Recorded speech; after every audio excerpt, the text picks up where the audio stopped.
Hello, I am going to be showing today how I do DIY dip powder from home.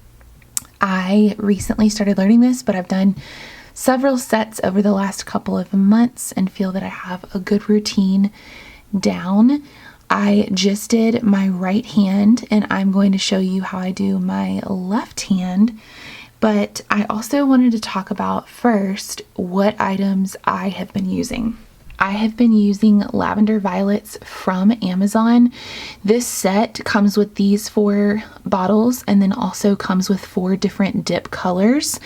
I have bought a couple different kits because every kit comes with different colors and it just was a good deal. So I definitely recommend this brand, especially if you're first starting out. There are definitely more expensive options out there, but I've really been pleased as I've been using these. The next thing I've been using is a Gelish pH bond. This is something that I actually received in a gel kit, but I use this for SNS/dip powder, whatever you want to call it, because it does help it to adhere better to my nail. I recommend using a pH bond whether you're using dip powder or gel, but I love this brand, cannot say enough good things, so highly recommend having this in your kit. A few other items that I use a sanding block. I used this until I actually got a drill, and I have the Babe nail drill from Amazon. It works really, really well. And I definitely can tell that my nails last longer when I use the drill. It just takes a while to get the hang of. However, I have been perfectly happy with having a sanding block, and you can get a ton of these on Amazon really cheap. So if you're looking for an easy route to get started, I recommend starting with like a high grind sand block. A few other miscellaneous items are a cuticle, it's like a cuticle clipper. Sometimes I use this more than others. Just a basic nail file and an old makeup brush or just nail brush so you can wipe off the excess. So now let's get started on my unfinished hand. For me, it is easier to get one whole hand done and then go to the next hand. I like to do the hand that is hardest first. So I first did my right because doing painting with my left is hard for me. But now I'm going to do my left hand and I'll be painting with my right. It's a little bit easier. I have already shaped my nails into what I want them to be, but I'm going to show you how I prep them. So after shaping your nail, you're going to want to use this pH bond. This is not necessary, but I have had friends say they didn't have it and their nails didn't last as long. So what you do is you just paint it on. It is just like almost like rubbing alcohol on your nail. That's another thing you can use as a substitute for this, but it's dehydrating the nail and making sure there's no like oils or anything that's going to get in the way. You're just brushing it on. You don't have to be too precise with it. And then just let that dry for like 30 seconds. So this is the color powder I'm using. It is just pure white. Like I said, the lavender violet kits come with several different colors in each of the kits, and I love white nails. So I have been using this one the most. So I'm going to be using this powder, and I kind of just tap it down a little bit before I open it up each time. So here's my powder I'm going to be using. Before I get started with color, I'm going to open up the Brush Saver. This is the number 4 in the Lavender Violets kit. What this is I don't even know really exactly what's inside, but it's magical because it helps clean any of the brushes that we're going to be using. And this is critical to helping your lavender violet set or whatever set you use. It helps it to last longer. So you want to make sure that you have some type of brush saver just so that your brushes are not getting clumpy or anything like that, because that can make it really difficult to work with. So I've got my brush saver out and I just keep that there. I usually use it only a few times during this manicure, and I'll show you when I use it. So we're going to get started with the base. So this number 1 is what we're using the most of. I would say this is probably this is the hardest part. It's also the most time consuming, but we're going to be painting thin layers of this on and then dipping our finger into the powder. I'm going to be using a technique that I swear by. If I did not use this technique, I don't think that my nails would last as long. I'm going to be painting this base slowly towards my cuticle. So my first layer is going to only go half away at my nail. And then the second layer is going to get a little closer to the cuticle, and so on and so forth. Usually by the third or fourth layer, I'm hitting the cuticle. I really only try to do no more than 4 layers. So by the third layer, I like to be hitting the cuticle, like right there at it. And then the fourth is one final layer. I want to say all that because it is super important and it helps your dip not get clumpy near the cuticle.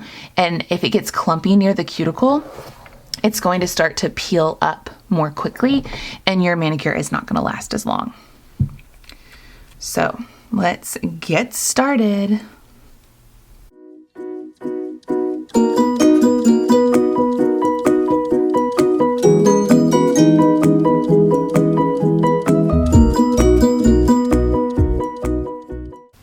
So after you dip the first time, you're going to tap excess into the jar. And then I like to go to the second nail. I don't wipe it off with the brush quite yet. I do the second nail for next. Again, thin layer right here, and then dip it in. It's gonna feel weird because you're not doing the entire nail. Tap that excess. And before I move to the third nail, I'm going to just wipe off slightly. You just kind of very carefully wipe it off. As you can see, it almost looks like I'm trying to halfway paint my nail. That is good. We're trying to carefully make our way up towards the cuticle.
To clean the base brush in the brush saver that I talked about earlier. Just kind of dip it in there. Also, I'm going to wipe off. This got some excess on it. Don't want that to be dirty. And then put it back in and tighten that up and put that aside. So when you feel like you have a good base done, so I've done all my color layers, there's definitely some room to clean up, but I'm going to be doing that with the drill and this sanding block right here. But before I do that, I'm going to apply the activator, and this is going to prepare the nails to be shaped. It's similar to the pH bond in that you're not really having to be precise. You're just wiping it on, making sure you're coating the entire nail. I also like to make sure that I get the tops because I've often missed that. So I kind of flip my nails upside down and get the tops like this. Just making sure we cover the whole thing, and then we're going to let that sit for like 1 to 2 minutes. So once your activator is dry, it doesn't take long at all, and you feel that you've got it pretty dry, we're going to shape the nails and also just clean up any excess. I've got some like white over here, a little bit right there I'll kind of clean up. But what I'm going to be doing is using the drill. This is the Babe Nail drill from Amazon. You can also use this, and sometimes I'll use both. If you're going to use this, you're just going to be shaping the top of the nail as if you're trying to buff it until it feels like it's more even and no like big grooves or anything like that. If you happen to ever file or drill too much, you'll just go back and do the base coat and dip powder again.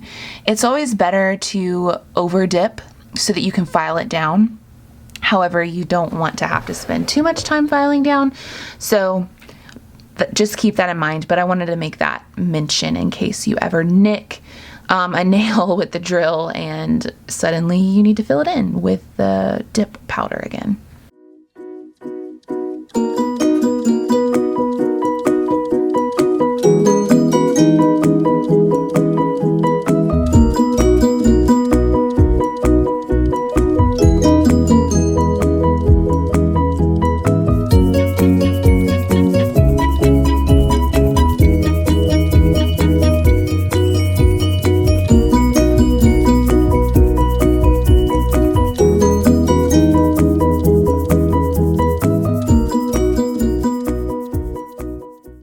So once you're done with the final shaping and you have gotten your nails down to what you want them to be finished with, you're going to apply the activator one more time.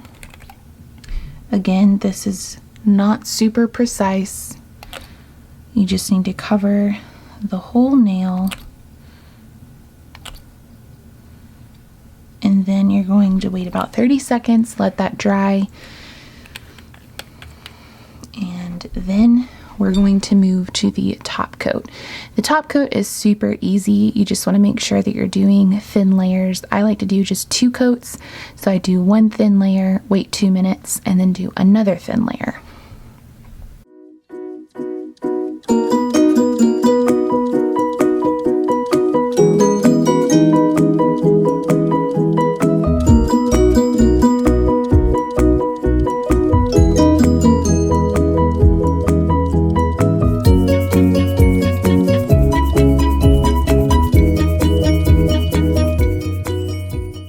Wait 2 minutes and you're done. So now we have 2 completed hands. Again, it takes learning for sure, but once you get the hang of it, it is so much easier and it really doesn't take much time at all. I'd say it takes me less than 45 minutes, and to be able to do that from home and just do it for 45 minutes every 2 to 3 weeks is pretty good. So highly recommend.